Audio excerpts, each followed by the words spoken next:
नमस्कार दोस्तों, स्वागत है आपसे का आपके अपने यूट्यूब चैनल अमन प्रेज जीके जिसमें जैसा कि फ्रेंड्स हमारा कंप्लीट एंशिएंट हिस्ट्री का जो क्लास चल रहा था जिसका पहला वीडियो कल अपलोड किया जा चुका है। तो उसके अंतर्गत ये आपका दूसरा वीडियो है। आज हम कोशिश करेंगे कि आपका जो एंशिएंट हिस्ट्री है उसको समाप्त कर दिया जाए। तो चलिए वीडियो को स्टार्ट करते हैं। जो लोग पहला वीडियो नहीं देखे हैं आप लोग जाकर देख लीजिएगा, डिस्क्रिप्शन में लिंक मिल जाएगा, नहीं तो वीडियो के सेक्शन में भी आपको वहाँ पर देखने को मिल जाएगा। तो आज हम लोग शुरू करेंगे महाजनपद से। महाजनपद से पहले तक बौद्ध धर्म तक हम लोग कल देख चुके हैं। तो आज का जो हमारा पहला जो प्रश्न है वह है कि वज्जी महाजनपद की राजधानी डैश थी। तो वज्जी महाजनपद की राजधानी की बात करते हैं तो इसकी राजधानी थी वैशाली। वैशाली जो कि आपका बिहार में पड़ता है, वर्तमान में भी आपका बिहार में ही पड़ता है वज्जी,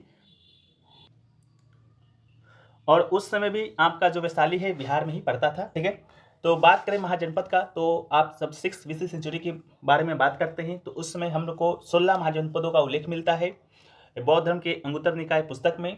उनमें से एक आपका वज्जी महाजनपद भी था जिसकी राजधानी आपकी वैशाली थी। उसके अलावा और भी बहुत सारे महाजनपद हुए, जैसा कि आपका एक मगध हुआ। मगध की जो प्रारंभिक जो राजधानी थी वो आपका राजगिरी था। इसके बाद में आपका पाटलिपुत्र बना। इसके अलावा काशी की बात करते हैं तो काशी की राजधानी आपका वाराणसी थी। उसी प्रकार हम लोग देखें तो वत्स की राजधानी आपका कौशाम्बी थी। जो वत्स है उसका ये जो सवाल आपका है बिहार ईसाई 1275 का जो एग्जाम हुआ था उसमें भी पूछा गया था। इसके अलावा बात करेंगे कौशल का तो कौशल की जो राजधानी थी वो दोस्तों आपका श्रावस्ती थी। इसके अलावा आपका बात करेंगे सूरसेन का तो सूरसेन की राजधानी आपका मथुरा थी, मथुरा। इसके अलावा कुरु का इंद्रप्रस्थ था। पंचाल की बात करेंगे तो उत्तरी पंचाल का हिच्छत्र, दक्षिणी पंचाल का कंपिल था। मत्स्य की बात करते हैं तो विराटनगर, चेदी की बात करते हैं तो सेदीवती, अवंती की बात करते हैं तो उत्तरी अवंती का उज्जैन और पश्चिमी अवंती का महिष्मती था। गंधार की राजधानी आपका तक्षशिला था। कंबोज की राजधानी की बात करते हैं तो पुंछ था। अस्मक की बात करते हैं तो कोटाली या पोदान उसकी राजधानी थी। इसके अलावा मल की बात करते हैं तो मल की राजधानी आपका कुशीनारा था। ठीक है, तो सभी हम यहाँ पर लिख नहीं सकते हैं, नहीं तो वीडियो काफ़ी लंबा हो जाएगा और पूरा भी नहीं हो पाएगा। तो आप लोग सुनते चलिएगा, हो सके तो लिखना होगा तो लिख लीजिएगा।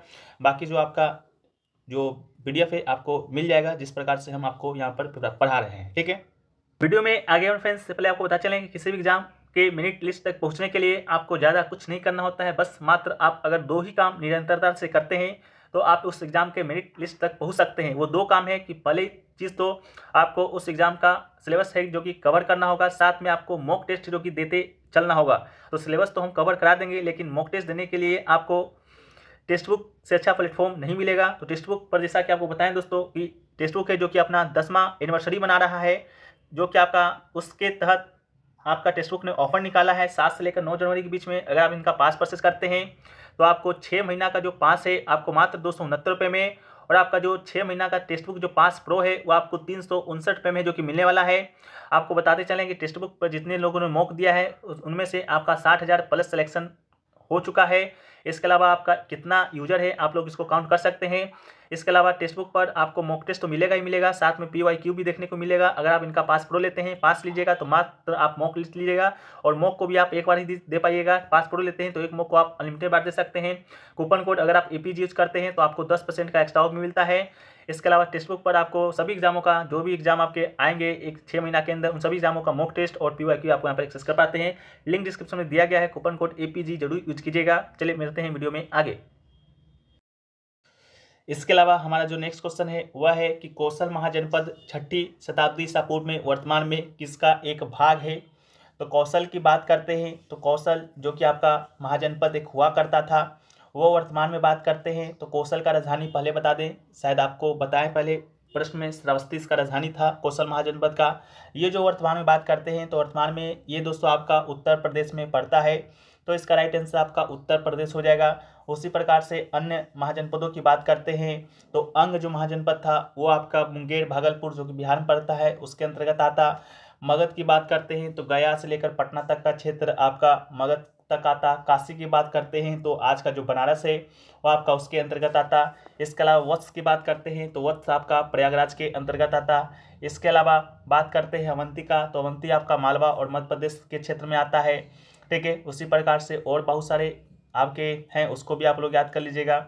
इसके अलावा नेक्स्ट क्वेश्चन है कि झारखंड में पाई जाने वाली लोहे की खदानों ने प्राचीन भारत में निम्नलिखित में से किस साम्राज्य के उदय में सहयोग किया था। तो जो झारखंड में आपका जो लोहे की खदान आपका मिला था प्राचीन भारत में, तो उसने आपका जो मगध साम्राज्य था उसके उदय में महत्वपूर्ण सहयोग दिया। तो इसका राइट आंसर आपका मगध हो जाएगा।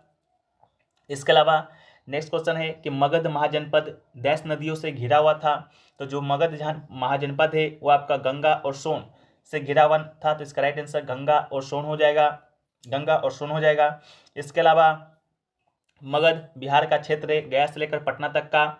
इसके अलावा मगध है जो कि आपका 3 ओर से नदियों से घिरा हुआ था। एक तो गंगा हो गया, सोन हो गया, दूसरा पुनपुन हो गया, और तीसरा आपका राजगीर के पहाड़ियों से घिरा हुआ था। बहुत ही सुरक्षित महाजनपद हुआ करता था उस समय मगध, तभी इतना शक्तिशाली था। और पूरे 16 महाजनपदों में सबसे शक्तिशाली मगध था, और सभी पर मगध ने ही अंतर्गत राज्य किया था।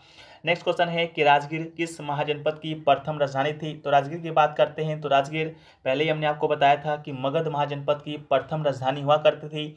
इसके बाद मगध की राजधानी चेंज होता गया, राजगीर से आपका वैशाली हुआ, फिर वैशाली से फिर आपका पाटलिपुत्र हुआ। अंत में जब मगध समाज पे मौर्य वंश का शासन था तो उस समय भी राजधानी आपका पाटलिपुत्रा हुआ करती थी। तो इसका राइट आंसर आपका पाटलिपुत्र हो जाएगा। इसका जो उल्लेख है आपका 16 जनपद का पहली बार तो मिलता है आपका बौद्ध धर्म ग्रंथ अंगुत्तर निकाय में। इसके अलावा जो वेद है 4 वेद पिछले क्लास में हम लोग ने देखा था, उसमें भी अर्थवेद में 16 जनपद का उल्लेख है जो कि आपका मिलता है। नेक्स्ट क्वेश्चन है कि प्राचीन काल में गंगा के दक्षिण के क्षेत्र के रूप में जाना जाता था। तो प्राचीन काल की बात करते हैं और गंगा के दक्षिण क्षेत्र के रूप में किसे जाना जाता, तो ये आपका राजगिरी को जाना जाता जो कि मगध समाज का प्रथम राजधानी हुआ करता था। मगध समाज की बात करते हैं तो इस पर बहुत सारे वंशों ने शासन किया था। पहला वंश था आपका हर्यक वंश। इसके बाद आपका हर्यक वंश था जिसकी स्थापना बिंबिसार ने किया था। इसके अलावा शिशुनाग वंश हो गया जिसकी स्थापना शिशुनाग ने किया। नंद वंश की स्थापना आपका महापद्मानंद ने किया था। इसके अलावा महापद्मानंद ने किया था। इसके अलावा नंद वंश का ही अंतिम राजा था धनानंद, इसको चंद्रगुप्त मौर्य ने हराकर मगध समाज पर मौर्य वंश का स्थापना किया था। इस तरह रिलेट करके आपको याद रखना है। फिर मौर्य वंश के जो अंतिम शासक हुए वृहदत्त की हत्या कर उसी का सेनापति पुष्यमित्र शुंग ने सोंगस की स्थापना की थी। नेक्स्ट क्वेश्चन है कि प्राचीन भारत में महानदी के फसल की उपज की दर क्या थी। ठीक है, उपज की दर आपसे पूछा गया था। तो उपज की दर की बात करते हैं तो उपज की जो दर थी आपका 1/6 भाग था। ठीक है, 1/6 भाग था। तो इसका राइट आंसर हो जाएगा। इसके अलावा जो नेक्स्ट क्वेश्चन है कि हर्यक वंश का शासक अजातशत्रु का पुत्र था। अजातशत्रु का पुत्र था तो इसका राइट आंसर आपका बिंबिसार हो जाएगा, बिंबिसार हो जाएगा। इसके अलावा जो नेक्स्ट क्वेश्चन आपका है वह है कि नंद वंश का अंतिम शासक निम्न में से किस क्षेत्र से था, या इसका नाम आपसे पूछा गया था कि नंद वंश का अंतिम शासक निम्न में से कौन था। ठीक है, तो कौन की बात करेंगे तो नंद वंश का जो अंतिम शासक हुआ वो आपका धनानंद हुआ। जैसा कि हमने आपको बताया कि धनानंद को ही चंद्रगुप्त मौर्य ने हराकर मौर्य वंश का स्थापना किया था। जो धनानंद है वो आपका नंद वंश से संबंधित था। इसको भी याद रखिएगा, 321 BC में इसको हराया था चंद्रगुप्त मौर्य ने। इसके अलावा नेक्स्ट क्वेश्चन है कि 4वीं शताब्दी ईसा पूर्व में मगध की राजधानी डैश में हस्तांतरित कर दी गई थी। तो जब आपको बताएं कि मगध की जो पहली राजधानी थी वो आपका राजगीर हुआ करता था। इसके बाद आपका जो 4वीं शताब्दी में जो मगध का राजधानी स्थानांतरित किया गया वो आपका पाटलिपुत्र किया गया, जो कि वर्तमान समय में पटना का क्षेत्र को कहा जाता है। और हर्यक वंश के ही जो राजा था आपका उदयन के द्वारा राजधानी को राजगीर से हस्तांतरित कर दिया गया था पाटलिपुत्र को। और पाटलिपुत्र का स्थापना भी उदयन ने ही किया था, इसको भी याद रखिएगा, उदयन ने ही किया था। इसके अलावा आपका जो महाजनपद का जो जितने भी प्रश्न आपके अभी तक के एग्जाम में पूछे गए थे उन सभी के बारे में हमने चर्चा कर लिया है। आगे भी जो प्रश्न महाजनपद से बनेंगे इसी के इर्द गिर्द देखने को मिलेंगे। अगला है हमारा मौर्य वंश। तो मौर्य वंश से संबंधित जो प्रश्न है पहला है कि समाहर्ता नामक अधिकारी का कार्य क्या था। तो जो समाहर्ता जो नामक अधिकारी था उसका कार्य था कर निर्धारण करना। जिस प्रकार आज आप लोग देखते होंगे विभिन्न प्रकार के पोस्ट पर जो वर्णित जो आदमी रहते हैं उसका अलग अलग कार्य होता है। उसी प्रकार जो मौर्य वंश में जो आपका समाहर्ता नामक जो अधिकारी था उसका काम था आपका कर निर्धारण करना। ठीक है, क्या था तो कर निर्धारण करना इसका कार्य था। उसी प्रकार से और बहुत सारे उसके प्रशासन के मौर्य वंश के प्रशासन में अधिकारी हुए, जैसा कि आपका एक शुल्काध्यक्ष हुआ जो कि शाही आय का प्रभारी था, शाही आय का प्रभारी था। कोषाध्यक्ष था आपका, कोषाधिकारी था। लक्षणाध्यक्ष की बात करेंगे तो सिक्का ढालने का जो प्रमुख था उसको लक्षणाध्यक्ष कहा जाता। इसके अलावा रज्जुकस की बात करते हैं तो भूमि जो मापन का अधिकारी था उसे रज्जुकस कहा जाता। युक्ता की बात करते हैं तो अधीनस्थ राजस्व अधिकारी था। क्षत्रिय धाता की बात करते हैं तो वो आपका कोषाध्यक्ष था। इसके अलावा पन्याध्यक्ष की बात करते हैं तो कार्यालय वाणिज्य विभाग का आपका हेड हुआ करता था। नेक्स्ट क्वेश्चन है कि अशोक ने अपने बेटे महेंद्र और बेटी संघमित्रा के नेतृत्व में धम्म के सिद्धांत को फैलाने के लिए डैश पर एक मिशन भेजा था। तो जो अशोक का जो बेटा था उसकी बेटी थी, बेटे का नाम था महेंद्र और बेटी का नाम था आपका संघमित्रा। तो बौद्ध धर्म को फैलाने के लिए जो अशोक है इनको दोनों को आपका लंका भेजा था, यानी कि श्रीलंका भेजा था। ठीक है, तो इसका राइट आंसर आपका श्रीलंका हो जाएगा। अशोक की बात करते हैं तो अशोक जो मौर्य वंश का स्थापना किया था चंद्रगुप्त मौर्य, उसी वंश का आपका ये तीसरा शासक था। चंद्रगुप्त मौर्य के बाद आपका उसका पुत्र आपका शासक बनता है बिंदुसार। बिंदुसार के बाद आपका फिर अशोक शासक बनता है। अशोक आपका बिंदुसार का ही पुत्र होता है।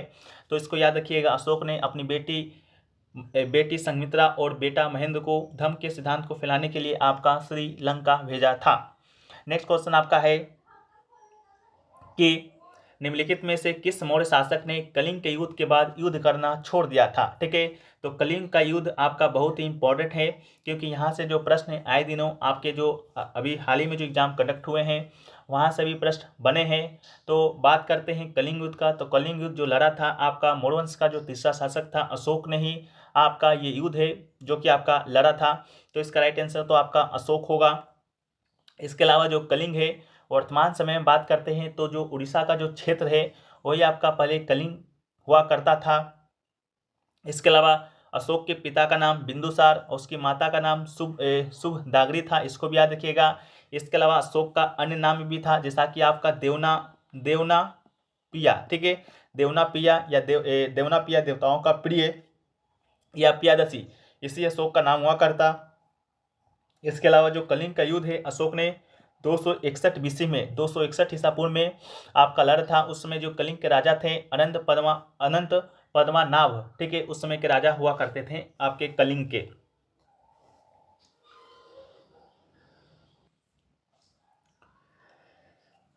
हमारा जो नेक्स्ट क्वेश्चन है वह है कि चंद्रगुप्त मौर्य के दरबार में यूनानी राजदूत मेगास्थनीज को किसने भेजा था। तो चंद्रगुप्त मौर्य का दरबार में यूनानी राजदूत जो आया था मेगास्थनीज, उसको भेजा था आपका सेल्यूकस निकेटर ने। तो इसका राइट आंसर आपका सेल्यूकस निकेटर इसका राइट आंसर होगा। इसके अलावा सेल्यूकस निकेटर का ही राजदूत मेगास्थनीज था। मेगास्थनीज ने चंद्रगुप्त मौर्य के दरबार में आया था। चंद्रगुप्त मौर्य के दरबार में आया था मौर्य वंश का उस समय जो आपका राजधानी हुआ करता आपका पाटलिपुत्र हुआ करता था। ठीक है, तो मेगास्थनीज आपका आता है पाटलिपुत्र का भ्रमण करता है और पाटलिपुत्र जो आपका शहर था उसी पर आधारित एक पुस्तक लिखता है जिसका नाम आपका इंडिका होता है। ठीक है, तो इंडिका नामक पुस्तक भी आपका मेगास्थनीज के द्वारा ही लिखा गया था, इसको भी आप याद रखिएगा। इसके अलावा जो सेल्यूकस निकेटर था, सेल्यूकस निकेटर ये दोस्तों आपका जो आपका सिकंदर था, सिकंदर की मृत्यु के बाद उसका जो साम्राज्य था आपका 4 सेनापतियों के बीच विभाजित हुआ था, उसमें से एक आपका सेल्यूकस निकेटर था।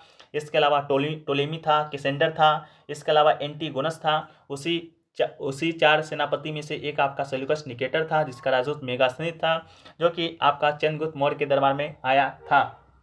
नेक्स्ट है कि मौर्य सम्राट चंद्रगुप्त मौर्य ने निम्नलिखित में से किसे पराजित किया था।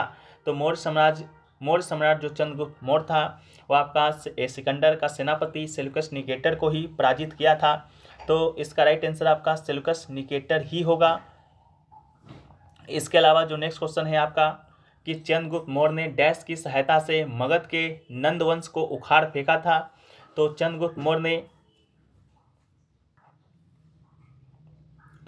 तो इसका राइट आंसर आपका विष्णुगुप्त, जिसे कि कौटिल्य के नाम से भी जाना जाता है। जब आपका चंद्रगुप्त मौर्य ने मौर्य वंश का स्थापना किया था तो उस समय आपका कौटिल्य, विष्णुगुप्त या चाणक्य तीनों एक ही आदमी का नाम है, उसका प्रधानमंत्री हुआ करता था और इसी की सहायता से चंद्रगुप्त मौर्य ने नंद वंश के अंतिम राजा धनानंद को पराजित कर मौर्य वंश का स्थापना करता है। इसके अलावा चंद्रगुप्त मौर्य ने मौर्य वंश का स्थापना आपका 322 बीसी में किया था। 21-22 आप लोग देख लीजिएगा, कहीं 21 लिखने को मिलेगा, कहीं आपको 22 देखने को मिलेगा। इसके अलावा नेक्स्ट क्वेश्चन है कि सम्राट अशोक ने अपने राज्याभिषेक के कितने वर्ष के बाद कलिंग पर विजय प्राप्त किया था? तो कलिंग का युद्ध जैसा कि हमने आपको बताया 261 बीसी में आपका लड़ा गया था। तो आपका जब अशोक का राज्याभिषेक हुआ उसके 8 साल के बाद आपका जो अशोक है कलिंग युद्ध है जो कि आपका लड़ा था। ठीक है, इसको भी याद रखिएगा। अशोक आपका जो शासक बनता है 268 ईस्वी में और कलिंग युद्ध लड़ता है 261 ईसा पूर्व में। ठीक है, सॉरी ईसा पूर्व होगा, ईस्वी नहीं होगा। इसके अलावा अशोक मौर्य वंश का तीसरा शासक था, इसको भी याद रखिएगा। नेक्स्ट क्वेश्चन है कि मेगास्थनीज की पुस्तक इंडिका में भारतीय समाज के कितने वर्गों का उल्लेख किया गया है? तो जैसा कि हमने आपको अभी बताया कि मेगास्थनीज के द्वारा एक पुस्तक लिखा गया इंडिका। मेगास्थनीज कौन सा? तो सेल्यूकस निकेटर का ही राजदूत था जो कि चंद्रगुप्त मौर्य के दरबार में आया था और उसमें पाटलिपुत्र जो शहर था उसका वर्णन किया था। ठीक है, तो उसने अपने पुस्तक इंडिका में जो भारतीय समाज है उसको 7 वर्गों में विभाजित किया था। तो उसका राइट आंसर आपका 7 वर्ग हो जाएगा। इसके अलावा वो 7 वर्ग कौन कौन से थे? तो एक था आपका ब्राह्मण जो कि उच्च वर्ग था, एक था आपका दार्शनिक, तीसरा था पशुपालक, चौथा था आपका तीसरा था किसान, चौथा पशुपालक, पांचवा था कारीगर, सैनिक और पर्यवेक्षक था। इसके अलावा आपका पार्षद और मूल्यांकन करता था। ठीक है, तो इसको भी याद रखिएगा। 7 वर्गों में इन्होंने विभाजित किया था, बस 7 ही याद रखना है, उतना याद नहीं रखना है कि कौन कौन से वर्ग में विभाजित नहीं किया था, क्योंकि वहां से प्रश्न अभी तक आपको देखे नहीं गए हैं, आगे भी नहीं देखे ही जाएंगे। नेक्स्ट आपका है कि कौटिल्य के अर्थशास्त्र के अनुसार मौर्य प्रशासन में घुड़सवार सेना का कमान अधिकारी को क्या कहा जाता?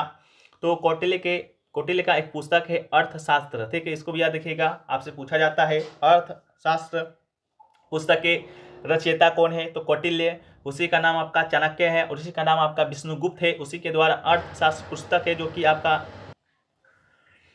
उसी के द्वारा एक पुस्तक लिखा गया।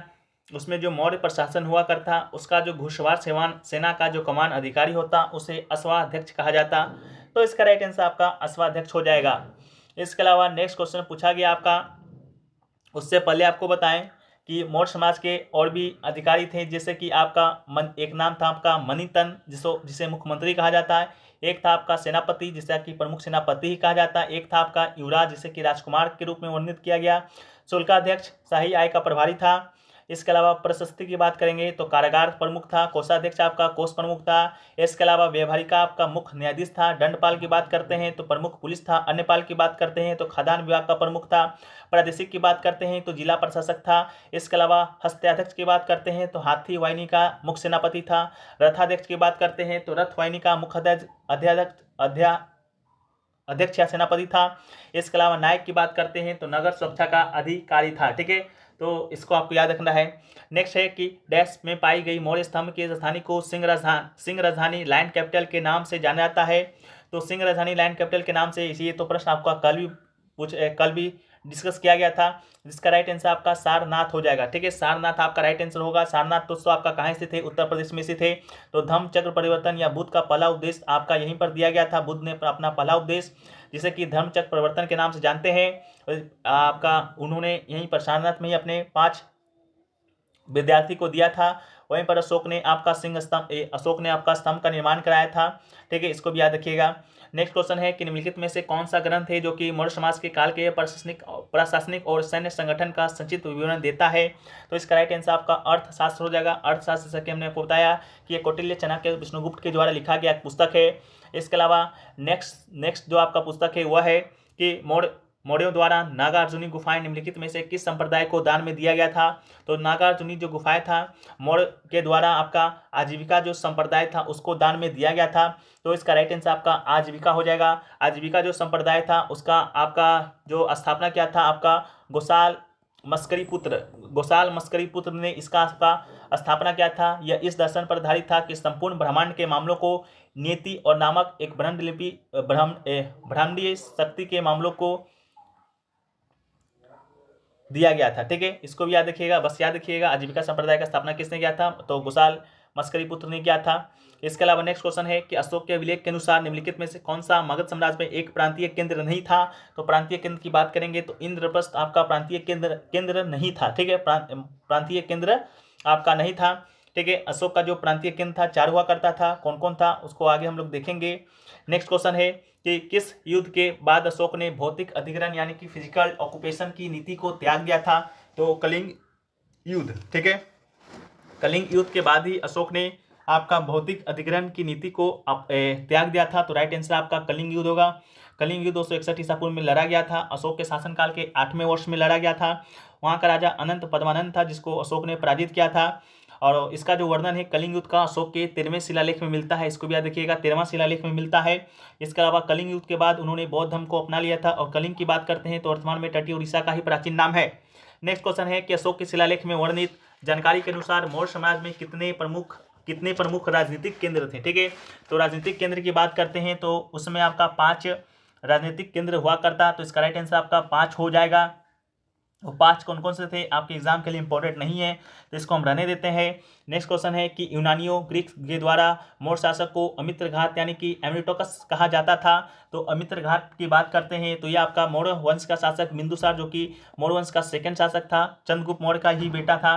ठीक है। तो बिंदुसार को ही अमित्रघात के नाम से है जो कि आपका जाना जाता था, इसको भी याद रखिएगा, जिसका अर्थ होता है शत्रुओं का हत्यारा। ठीक है, शत्रुओं का हत्यारा जिसे कि अमित्रघात कहा जाता है, इसका मीनिंग होता है। नेक्स्ट आपका है कि निम्नलिखित में से कौन सा शहर सबसे दक्षिणी छोर पर स्थित है? और मौर्य समाज में कई शहर थे। तो इसका राइट आंसर आपका ब्रह्मगिरी इसका राइट आंसर हो जाएगा। मौर्य समाज जैसा कि हमने आपको बताया, संस्थापक चंद्रगुप्त मौर्य, राजधानी पाटलिपुत्र, आधुनिक पटना का क्षेत्र को ही पाटलिपुत्र कहा जाता। इसके अलावा मौर्य समाज के 3 महत्वपूर्ण शासक हुए चंद्रगुप्त, इसके अलावा उसका पुत्र बिंदुसार, और बिंदुसार का पुत्र आपका अशोक हुआ करता। इसके अलावा अशोक के द्वारा महत्वपूर्ण स्तंभ का निर्माण भी कराया गया था, सारनाथ स्तंभ, जो कि वाराणसी में है। इसके अलावा मध्य प्रदेश में आपका सांची स्तंभ का निर्माण किया गया था। रामपुरवा स्तंभ आपका बिहार में है। इसके अलावा आपका एकल बेल का संकिसा स्तंभ आपका फर्रुखाबाद उत्तर प्रदेश में है। लौरिया नंदगढ़ स्तंभ की बात करेंगे तो पश्चिमी चंपारण बिहार में है, इसको याद रखिएगा। नेक्स्ट है कि निम्नलिखित में से किस स्थान पर अशोक के प्रमुख शिलालेख नहीं है? तो शिलालेख नहीं है तो इसका राइट आंसर आपका सांची, इसका राइट आंसर हो जाएगा। सांची की बात करते हैं तो सांची आपका कई स्तूपों और मठों वाला एक प्रसिद्ध बौद्ध स्थल है। इसके अलावा बात करते हैं नेक्स्ट प्रश्न का। तो नेक्स्ट प्रश्न है कि अशोक स्तंभ का मूल उद्देश्य क्या था? तो अशोक स्तंभ का मूल उद्देश्य की बात करते हैं तो उसका जो मुख्य उद्देश्य था आपका धर्म नीतियों का प्रचार प्रसार करना ही इसका उद्देश्य हुआ करता था। इसके अलावा नेक्स्ट क्वेश्चन आपका है कि मौर्य काल की भारत में कौन सी गुफाओं को सबसे पुराना जीवित रॉक कट गुफाएं माना जाता है? तो इसका राइट आंसर आपका बराबर या नागार्जुनी गुफाएं। ठीक है, बराबर या नागार्जुनी गुफाएं को ही सबसे पुरानी जीवित रॉक कट गुफाएं माना जाता है, जिसे कि आपका अशोक ने आपका इसको आजीविका संप्रदाय को दान में दिया था। नेक्स्ट क्वेश्चन आपका है वह है कि मौर्य समाज काल से कुछ समय पूर्व वर्ष पहले चीन में सम्राटों ने विशाल दीवार यानी कि ग्रेट वॉल का निर्माण शुरू कर दिया था। तो इसका राइट आंसर आपका 2400 वर्ष पहले इसका राइट आंसर हो जाएगा। ठीक है, ये जो आपका चीन में जो आपका विशाल दीवार है यानी ग्रेट वॉल है, इसका निर्माण आपका 221 BC में हुआ था। और इससे किसने कराया था? तो चीन का ही शासक हुआ करता, सम्राट हुआ करता किन शी हुआंग। ठीक है, किन शी हुआंग के द्वारा ही ये आपका ग्रेट वॉल का निर्माण किया गया था। इसका जो उद्देश्य था कि समाज की उत्तरी सीमा को आक्रामक लोगों से बचाना था। ठीक है, ये ग्रेट वॉल का। नेक्स्ट आपका है कि मौर्य समाज का नींव है जो कि डैश के द्वारा रखा गया था। तो मौर्य समाज का जो नींव है, जैसा कि हमने आपको बताया कि चंद्रगुप्त मौर्य के द्वारा ही मौर्य समाज का स्थापना किया गया था। तो इसका राइट आंसर आपका चंद्रगुप्त मौर्य हो जाएगा। नेक्स्ट क्वेश्चन है आपका कि पुष्यमित्र जो कि अंतिम मौर्य सम्राट बुद्धदत्त का सेनापति था, ने राजा की हत्या कर दी थी और एक नए राजवंश की स्थापना की थी। निम्नलिखित में से उसका वंश कौन सा था? तो पुष्यमित्र की बात करते हैं तो आपका मौर्य समाज का जो अंतिम शासक था बुद्धदत्त का ही सेनापति था। इसने बुद्धदत्त की आपका हत्या कर दिया था और पुष्यमित्र ने आपका शुंग वंश का स्थापना किया था। तो इसका राइट आंसर आपका शुंग वंश हो जाएगा। शुंग वंश की स्थापना की बात करते हैं तो 185 ईसा पूर्व में इसका स्थापना होता है। ठीक है, नेक्स्ट क्वेश्चन आपका है कि अशोक ने अपने क्षेत्र में सामाजिक समस्याओं को हल करने के लिए किसे नियुक्त किया था? ठीक है, तो सामाजिक होगा। सामाजिक समस्या को हल करने के लिए अशोक ने धम्म महापात्र को नियुक्त किया था। तो इसका राइट आंसर धम्म महापात्र हो जाएगा। नेक्स्ट आपका है कि नीचे दिए गए कथनों में से कौन सही है? पहला कथन है कि अशोक के अधिकांश शिलालेख ब्राह्मी लिपि में लिखे गए हैं। इसके अलावा दूसरा है कि चाणक्य के कई विचार अर्थशास्त्र नामक पुस्तक में लिखा गया है। तो आपको बता दें कि ये दोनों कथन आपका बिल्कुल सही है। तो 1 और 2 आपका बिल्कुल राइट आंसर हो जाएगा। अशोक का जो शिलालेख है आपका ब्राह्मी लिपि में ही लिखा गया है। इसके अलावा ब्राह्मी लिपि को किसने पढ़ा है, तो जेम्स प्रिंसेप नाम का एक आपका इतिहासकार है, उसी ने आपका ब्राह्मी लिपि को पढ़ा है। ठीक है, नेक्स्ट आपका है कि निम्नलिखित में से कौन सा शासक मौर्य वंश से संबंधित नहीं है, तो मौर्य वंश से संबंधित नहीं था तो बिंबिसार बिल्कुल राइट आंसर है। बिंबिसार की बात करते हैं तो ये आपका हर्यक जो राजवंश था, जो कि मगध साम्राज्य पर शासन करने वाला पहला वंश माना जाता है, उसी का संस्थापक हुआ करता था बिंबिसार। बिंबिसार जब आपका हर्यक वंश का स्थापना किया था तो उस समय भी उसकी राजधानी राजगिरी या गिरिवज ही हुआ करता था। इसके अलावा वह एक बुद्ध के समकालीन था, बुद्ध के अनुयायी था, वो पहले राजा था जिसके पास अस्थायी सेना था। हमारा जो नेक्स्ट क्वेश्चन है फ्रेंड्स वह है कि निम्नलिखित में से कौन पहला मौर्य शासक था जिसने शिलालेखों के माध्यम से लोगों तक अपना संदेश फैलाने का प्रयास किया था, तो वो आपका अशोक ही था। अशोक इसका राइट आंसर हो जाएगा। इसके अलावा अशोक के द्वारा 14 प्रमुख शिलालेख मिले हैं, 15 लघु शिलालेख है, 7 स्तंभ है जो कि जिसका निर्माण अशोक ने ही कराया था। इसके अलावा अशोक के शिलालेख को पढ़ने वाला जो प्रथम व्यक्ति था, जैसा कि नाम हमने आपको बताया, जेम्स प्रिंसेप था, तो इसको आप लोग देख लीजिएगा। इसके अलावा नेक्स्ट क्वेश्चन है कि भारतीय उपमहाद्वीप के लिए प्राचीन यात्रियों जैसे मेगास्थनीज, फायान, वेस्सांग, अलबरूनी, इब्न बतूता आदि के द्वारा भारतीय व्यापारियों के सक्रिय योगदान के लिए निम्नलिखित में से कौन प्रयुक्त किया गया था, तो इसका राइट आंसर श्रवण भूमि हो जाएगा, जिसे कि भारतीय उपमहाद्वीप के नाम से भी हम लोग है जो कि जानते हैं। इसके अलावा नेक्स्ट क्वेश्चन आपका है कि हाईडेस्पिस का युद्ध किन दो राजाओं के बीच हुआ था, तो हाईडेस्पिस का जो युद्ध है आपको किन दो राजाओं के बीच हुआ था, तो इसका राइट आंसर आपका अलेक्जेंडर जिसे कि सिकंदर कहा जाता और पोरस के बीच ये युद्ध लड़ा गया था। ये जो युद्ध है आपका 326 ईसा पूर्व में लड़ा गया था। भारतीय उपमहाद्वीप के पंजाब क्षेत्र के झेलम नदी के तट पर यह युद्ध हुआ था। नेक्स्ट क्वेश्चन है कि सेल्यूकस के सेल्यूसिड मौर्य युद्ध निम्नलिखित में से किस मौर्य शासक के खिलाफ लड़ा गया था, तो ये आपको चंद्रगुप्त मौर्य के खिलाफ लड़ा गया था, जैसा कि हमने आपको पहले ही बता चुका है। इसके अलावा जो ये युद्ध है आपका माना जाता है कि 305 से लेकर 303 बीसी के बीच है जो कि आपका लड़ा गया था। नेक्स्ट क्वेश्चन है कि अशोक के लघु शिलालेख भारत के विभिन्न भागों में पाए जाते हैं, निम्नलिखित में से कौन कर्नाटक में अशोक के लघु शिलालेख का खोज स्थल नहीं है, तो इसका राइट आंसर आपका रूपनाथ हो जाएगा। इसके अलावा जो अशोक का जो लघु शिलालेख मिला है कंधार जो कि अफगानिस्तान में पड़ता है, लंपक अफगानिस्तान में पड़ता है, बहापुर जो कि दिल्ली में है, बेराट राजस्थान में है, भामरू आपका राजस्थान में है, गुजरा जो कि मध्य प्रदेश में है, रूपनाथ मध्य प्रदेश में है, पुंगरिया मध्य प्रदेश में है, सासाराम बिहार में है, बाराबर की गुफाएं भी बिहार में है, राजूला मंडागिरी आपका आंध्र प्रदेश में है, सोवनगिरी आपका आंध्र प्रदेश में है, ब्रह्मगिरी कर्नाटक में है। इसके अलावा जतिना रामेश्वर कर्नाटक में है, सिद्धपुर आपका कर्नाटक में है, मस्की कर्नाटक में है, नीतूर कर्नाटक में है, उदयगोलम कर्नाटक में है। इसके अलावा पालकी गुंडू और गबीमथ भी आपका कर्नाटक में ही स्थित है, तो रूपनाथ कहीं भी नहीं मिलता है, तो इसका राइट आंसर आपका रूपनाथ ही होगा। नेक्स्ट है कि मौर्य वंश का अंतिम राजा कौन था, तो मौर्य वंश के अंतिम राजा की बात करते हैं तो बृहदत्त ही था। बृहदत्त का ही सेनापति पुष्यमित्र शुंग ने इसकी हत्या कर शुंग वंश का स्थापना किया था। नेक्स्ट आपका है कि साम्राज्य में कंटक शोधन नामक एक प्रकार का प्रचलित न्यायालय था, तो आपको बताना है कि कंटक शोधन जो नामक न्यायालय था वो किस वंश के समय था, तो मौर्य वंश के समय था, तो इसका राइट आंसर आपका मौर्य वंश ही हो जाएगा। इसका जो कंटक शोधन का जो शाब्दिक अर्थ होता है कांटों को हटाना होता है, और प्राचीन भारत में आपराधिक न्याय के संदर्भ में इसका इस्तेमाल है जो कि किया जाता था। इसका जो उल्लेख है आपका कौटिल्य के पुस्तक अर्थशास्त्र में किया गया है। नेक्स्ट आपका है कि निम्नलिखित में से किसने वर्ष 1877 में अशोक के शिलालेख का एक संग्रह प्रकाशित किया था, तो इसका राइट आंसर आपका एलेक्जेंडर कनिंघम इसका आपका राइट आंसर हो जाएगा। इसके अलावा जो नेक्स्ट क्वेश्चन आपका है वह है कि आपका निम्नलिखित में से कौन अशोक के अभिलेखों को समझने वाला पहला विद्वान था, तो हमने आपको बताया जेम्स प्रिंसेप ही था जिसने अशोक के शिलालेख को पढ़ा था। इसके अलावा अशोक का जो अभिलेख है उसका अधिकांश भाषा प्राकृत भाषा में है, ब्राह्मी लिपि में है, खरोष्ठी लिपि में है। इसके अलावा आपका जो भारतीय पुरातत्व का जो जनक माना जाता है एलेक्जेंडर कनिंघम को माना जाता है, तो इसको भी आप लोग याद कर लीजिएगा। इसके अलावा जो नेक्स्ट क्वेश्चन है नेक्स्ट क्वेश्चन आपका है कि निम्न में से कौन सा प्राचीन भारत का पहला साम्राज्य है जिसमें युद्ध के बड़े पैमाने पर हाथियों का उपयोग किया था? तो मगध ही आपका राइट आंसर हो जाएगा। इसके अलावा जो नेक्स्ट क्वेश्चन आपका है कि भारतीय इतिहास में अताविका राज्य के रूप में किसे संदर्भित किया गया था? तो अताविका राज्य के संदर्भ में आपका वन्य समाज को आपका संदर्भित किया गया। तो इसका राइट आंसर आपका वन्य साम्राज्य इसका राइट आंसर होगा। इसके अलावा जो नेक्स्ट क्वेश्चन आपसे पूछा गया कि प्राचीन भारत में राजाओं के द्वारा अपनी स्थिति स्थापित करने के लिए निम्नलिखित में से किस प्रकार का बलिदान नहीं दिया गया था? तो आपका मुए द्वलन जो आपका बलिदान था वो नहीं दिया गया था। बाकी जो आपका है वाजपेयी हो गया, अश्वमेध हो गया, राजश्री हो गया, इस तरह का जो आपका बलिदान है आपको देखने को मिलता है। तो यह आपका मौर्य साम्राज्य भी आपका समाप्त हुआ। अब हमारा जो नेक्स्ट टॉपिक है आपका गुप्त वंश की बात करते हैं। तो पहला जो प्रश्न आपका है कि वकाटक वंश का सीधा संबंध किस गुप्त सम्राट से था? तो वकाटक जो वंश है उसका जो सीधा संबंध है आपका चंद्रगुप्त द्वितीय से ही था। तो इसका राइट आंसर आपका चंद्रगुप्त द्वितीय हो जाएगा। इसके अलावा जो वकाटक वंश है इसकी स्थापना विंध्य शक्ति के द्वारा 250 ईस्वी में किया गया था, इसको भी आप याद रखिएगा। इसके अलावा बात करते हैं गुप्त समाज का। तो गुप्त समाज का जो स्थापना है श्री गुप्त के द्वारा 240 ईस्वी में किया गया था।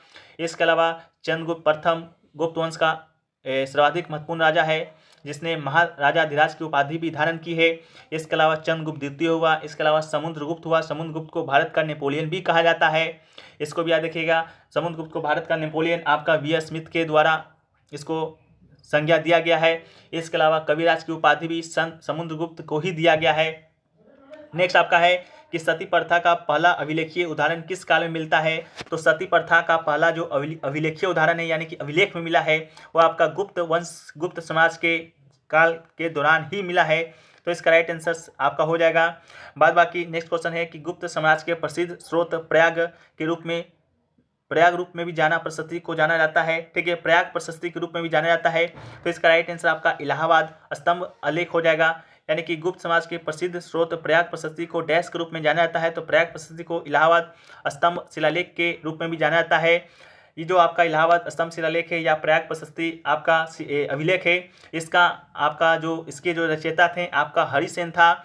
हरिसेन की बात करते हैं तो हरिसेन एक कवि था, दरबारी कवि था जो कि समुद्रगुप्त के दरबार में रहा करता था। ठीक है, तो आपसे डायरेक्ट क्वेश्चन आएगा कि प्रयाग प्रशस्ति की रचना किसने की है? तो हरिसेन ने किया है। ये प्रश्न आपका 1275 के जो आपका बिहार दरोगा बिहार एसआई का एग्जाम हुआ था उसमें डायरेक्ट देखने को मिला था कि प्रयाग प्रशस्ति का रचना है जो कि किसने आपका किया है। ठीक है, इसके अलावा जो नेक्स्ट क्वेश्चन आपसे पूछा गया है वो पूछा गया है कि गुप्त काल को प्रारंभ करने का श्रेय किसे दिया जाता है? तो देखिए, तो गुप्त काल है उसका स्थापना तो आपका श्री गुप्त के द्वारा किया गया था, लेकिन जो वास्तविक जो आपका गुप्त काल का जो प्रारंभ है वो आपका चंद्रगुप्त प्रथम के शासनकाल से ही माना जाता है, इसको भी याद रखिएगा। नेक्स्ट क्वेश्चन आपका है कि अमर सिंह के दरबार में तेजस्वी व्यक्तियों दिग्गजों में से एक था। तो अमर सिंह जो चंद्रगुप्त द्वितीय था वो आपका अमर सिंह के दरबार में ही रहा करता था। ठीक है, अमर सिंह के दरबार में ही रहा करता था। ठीक है, इसको भी याद रखिएगा। इसके अलावा जो नेक्स्ट क्वेश्चन आपका है कि हर्षवर्धन का दरबारी कवि कौन था? तो हर्षवर्धन का दरबारी कवि की बात करते हैं तो हर्षवर्धन का जो दरबारी कवि था वो आपका वान भट्ट था। तो इसका राइट आंसर आपका क्या होगा? वान भट्ट होगा। वान भट्ट इसका राइट आंसर हो जाएगा। वान भट्ट के द्वारा आपका तीन पुस्तकें लिखी गई है जो कि प्रसिद्ध हुई हैं। एक आपका हर्षचरित है, दूसरा कादम्बरी है और आपका चंडी शतक है। ठीक है, चंडी शतक है। ये तीनों पुस्तक आपका वान भट्ट के द्वारा ही लिखा गया। तो आपसे डायरेक्ट क्वेश्चन बनेगा हर्षचरित पुस्तक किसके द्वारा लिखा गया, कादम्बरी पुस्तक किसके द्वारा लिखा गया, बस आपको इतना याद रखना है। नेक्स्ट क्वेश्चन है कि चंद्रगुप्त गुप्त वंश के पहले शासक थे जिन्होंने भव्य उपाधि धारण की थी। तो चंद्रगुप्त ने पहले ही हमने आपको बताया कि इन्होंने महाधिराज की उपाधि है जो कि धारण किया था। तो इसका राइट आंसर महाधिराज ही हो जाएगा। इसके अलावा जो चंद्रगुप्त प्रथम था उसका जो विवाह था आपका लिच्छवी राजकुमारी कुमार देवी से हुआ था, इसको भी याद रखिएगा। इसके अलावा जो चंद्रगुप्त द्वितीय जो फायान जो कि चीनी यात्री था, चंद्रगुप्त द्वितीय के शासनकाल के ही दौरान भारत का दौरा किया था। इसके अलावा जो नालंदा विश्वविद्यालय आपके बिहार में है उसका स्थापना आपका कुमार गुप्त के द्वारा हुआ था। कुमार गुप्त के द्वारा, इसको भी याद रखिएगा, सब गुप्त से रिलेटेड है। नेक्स्ट आपका है कि निम्नलिखित में से चंद्रगुप्त द्वितीय के दरबार में नवरत्नों में से किसे मंत्र शास्त्र लिखा है? तो चंद्रगुप्त द्वितीय के दरबार में उसका जो नवरत्न था उसमें आपका जो विटाल भट्ट था, उसी के द्वारा आपका मंत्र शास्त्र है जो कि लिखा गया है। चंद्रगुप्त द्वितीय के दरबार में 9 रत्न थे, जैसा कि आपका पता है। अमर सिंह था, धनवंतरी था, हरिसेन था, कालिदास था, छपनक था, शंकुत था, वरामियर था, वशिष्ठी था, विटाल भट्ट था। ठीक है, तो इन्हीं के द्वारा विटाल भट्ट के द्वारा ही मंत्र शास्त्र का रचना किया गया है। नेक्स्ट आपका है कि डैश के पुत्र उत्तराधिकारी कुमार गुप्त प्रथम का शासनकाल शांति व्यवस्था और सापेक्षिक निष्क्रियता का काल था। तो इसका राइट आंसर आपका चंद्रगुप्त द्वितीय इसका राइट आंसर हो जाएगा, जो कि आपका समुद्रगुप्त का उत्तराधिकारी हुआ करता था। इसके अलावा चंद्रगुप्त द्वितीय ने विक्रमादित्य की उपाधि भी धारण की थी। इसके अलावा नेक्स्ट क्वेश्चन है कि किस राजा को उसके सिक्के पर बीना बजाते हुए दिखाया गया है। तो बीना बजाते हुए आपको समुद्रगुप्त को ही दिखाया गया है, जो कि गुप्त वंश का ही शासक था। समुद्रगुप्त को भारत का नेपोलियन भी कहा जाता है, इसे कविराज की उपाधि भी दी गई है। नेक्स्ट क्वेश्चन है कि शकों पर विजय प्राप्त करने के पश्चात निम्नलिखित में से किसने विक्रमादित्य की उपाधि धारण की थी। तो विक्रमादित्य की उपाधि आपके चंद्रगुप्त द्वितीय ने ही धारण की थी। तो इसका राइट आंसर आपका चंद्रगुप्त द्वितीय हो जाएगा। चंद्रगुप्त द्वितीय आपका समुद्रगुप्त का पुत्र था, जो कि आपका समुद्रगुप्त के बाद आपका शासक बना था गुप्त वंश का। इसके अलावा चंद्रगुप्त द्वितीय ने जो महरौली का जो लौह स्तंभ है उसका भी निर्माण इसने ही कराया था, महरौली जो कि दिल्ली में है। नेक्स्ट आपका है कि निम्नलिखित में से कौन गुप्त शासक घटोत्कच का उत्तराधिकारी बना। तो गुप्त शासक जो घटोत्कच था उसका जो उत्तराधिकारी बना वो आपका चंद्रगुप्त प्रथम बना। तो इसका राइट आंसर आपका चंद्रगुप्त प्रथम इसका राइट आंसर है। इसके अलावा नेक्स्ट क्वेश्चन है कि दिल्ली के प्रसिद्ध लौह स्तंभ का निर्माण किस वंश के शासक के दौरान हुआ था। तो जो लौह स्तंभ है दिल्ली में महरौली में, उसका निर्माण आपका गुप्त वंश के शासनकाल के दौरान ही हुआ था, जिसका स्थापना या निर्माण की बात करेंगे तो चंद्रगुप्त द्वितीय ने कराया था। इसके अलावा ये जो आपका लौह स्तंभ है इसमें आपका जंग है जो कि नहीं लगता है, आप लोग भी जाके देख सकते हैं। जो लोग भी दिल्ली से हैं या दिल्ली घूमने जाते हैं तो इस तरह का हिस्टोरिकल जो चीज़ें होती हैं उसको जरूर देखने का प्रयास है जो कि कीजिएगा। नेक्स्ट आपका है कि निम्नलिखित में से हरिसेन के पास नहीं था। तो हरिसेन के पास आपका नगर श्रेष्ठ आपका नहीं था। ठीक है, तो ये आपका राइट आंसर है। अगला है कि फायान ने अपने घर वापस लौटने के लिए निम्नलिखित में से किस भारतीय राज्य में अपनी यात्रा शुरू की थी। तो इसका राइट आंसर आपका बंगाल हो जाएगा। फायान जो कि आपका चीनी यात्री था, व्यापारियों के जहाज पर सवार होकर बंगाल से घर वापसी के लिए अपनी यात्रा शुरू की है।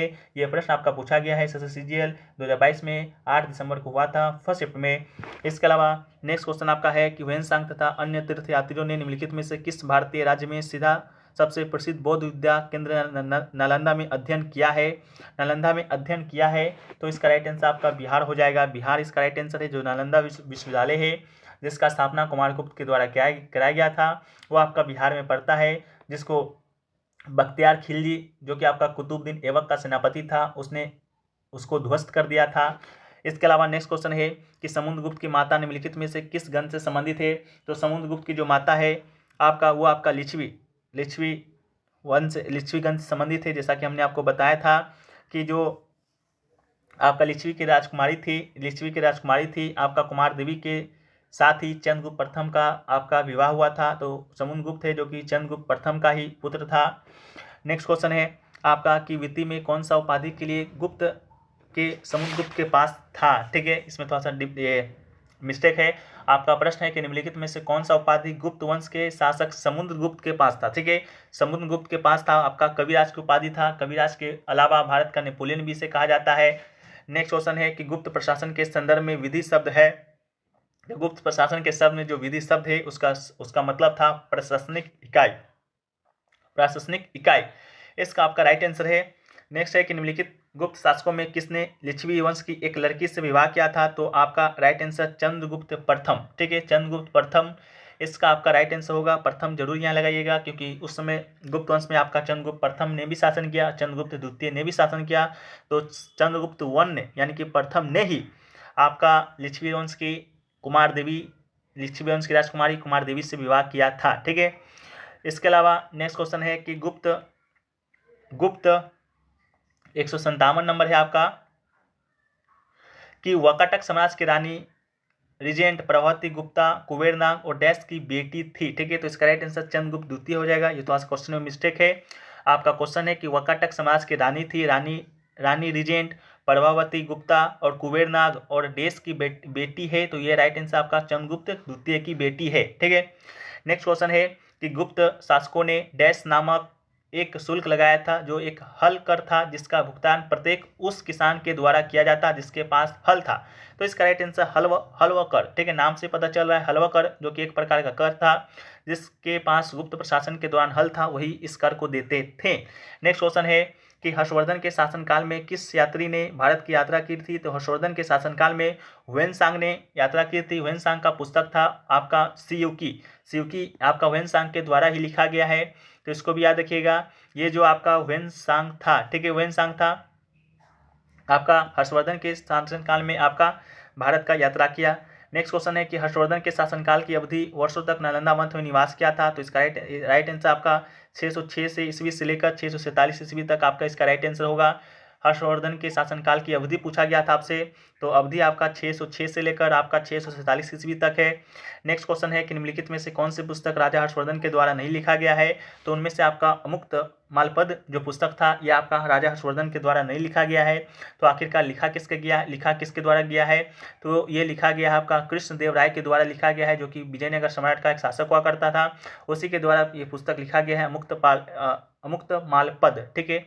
इसके अलावा जो हर्षवर्धन था उसके द्वारा भी और बहुत सारी पुस्तक लिखा गया है, जैसे कि रत्नावली हो गया, नागानंद हो गया, प्रियदर्शिका हो गया, ये सभी पुस्तक आपका हर्षवर्धन के द्वारा लिखा गया है।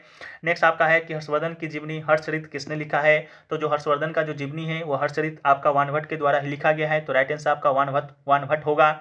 इसके अलावा नेक्स्ट आपका है कि चीनी लगभग बौद्ध तीर्थयात्री ह्वेनसांग डैश वर्ष पूर्व भारत उपमहाद्वीप में आए थे? तो 1400 वर्ष पूर्व आपका जो आपका ह्वेनसांग था आपका भारत है जो कि आपको आया था।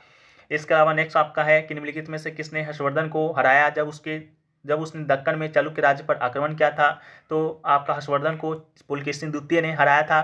कहाँ पर हराया था? तो नर्मदा नदी के तट पर हराया था, तो इसका राइट आंसर आपका पुलकेशिन द्वितीय हो जाएगा, जिसको हर्षवर्धन ने हराया था, ठीक है। नेक्स्ट क्वेश्चन है कि राजा शंशाक जिसके खिलाफ हर्षवर्धन ने युद्ध की घोषणा की है वह राज का शासक था? तो राजा हर्षवर्धन ने युद्ध की घोषणा की थी, राजा शंशाक की बात करेंगे तो ये आपका गौड़ा का शासक था, तो इसका राइट आंसर आपका गौड़ा हो जाएगा। नेक्स्ट आपका है कि थानेश्वर से शासन करने वाले पुष्पवती वंश के संस्थापक थे? तो वर्धन वंश का संस्थापक था, तो इसका राइट आंसर वर्धन वंश हो जाएगा। नेक्स्ट आपका है कि राजा हर्षवर्धन अपने भाई डैश मृत्यु के बाद थानेश्वर तथा कनौज के शासन पर बैठा था? तो राजा जो हर्षवर्धन है अपने भाई राजवर्धन के मौत के बाद ही, यानी कि मृत्यु के बाद ही आपका वर्धन वंश के शासन पर बैठा, तो राजवर्धन इसका राइट आंसर हो जाएगा। इसके अलावा जो आपका नेक्स्ट है चोल वंश है। तो आपका जो चोल वंश से जो पहला क्वेश्चन है कि चोल प्रशासन में गांव में सदन होती थी जो मुख्य रूप से ब्राह्मणों के द्वारा बसाई गई थी, उसे क्या कहा जाता? तो उसे कहा जाता था सभा इसका राइट आंसर आपका हो जाएगा। चोल वंश की बात करते हैं तो इसका स्थापना विजयालय के द्वारा किया गया था। जो चोल समाज था वो आपका प्रांतों में विभाजित था, इसको भी आप याद रखिएगा।